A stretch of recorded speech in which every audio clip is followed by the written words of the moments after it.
Başka vaxt olsaydı özümü pis hiss edərdim. Bu cümləni ingilis dilinə çevirək. İlk öncə buradakı sözləri yazaq. Başqa vaxt olsaydı ingilis dilində at another time olaraq deyilir.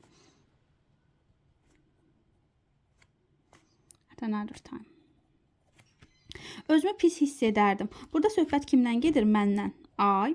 Və pis hiss edərdim. Bu hissə var. Bunu çox adam elə bilir ki, bunu sadəcə would'dan deyilir. Sadəcə would'dan deyilmir. Niyə görə sadəcə would'dan deyilmir? Çünki bu reallıq deyil. Əgər bir şey real deyil, sadəcə fərziyyədirsə, yəni siz sadəcə deyirsiniz ki, falan şey olsaydı belə olardım. Yəni bu sadəcə bir xəyal və yaxud sadəcə hər hansısa bir hekayə uydurmaq kimidirsə, yəni reallıqdan söhbət getmir də. Yəni bu insan hal-hazırda özünü pis hiss etməyib, hiss etməyəcək, hiss etmir, sadəcə eləyərdi.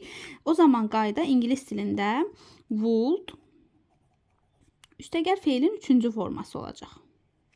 Hiss etməklə bura would'u yazaq birinci. I would hiss etmək feel'dir, düzdürmü? Buradan yazım, feel, hiss etmək. Bunun 3-cü forması felt olur. Həm ikinci, həm 3-cü forması feltdir. I would felt pisdəki bad. Aha, xəttimə görə sorayım. Burada özü sözü ingilis dilində demək olar ki, hər hansısa bir hərəkət elədikdə özüm sözü demək olar istifadə olmur. Elə bir bunu heç ümumiyyətlə tərcümə eləmir. Yoxa çıxır. Belə düşünün.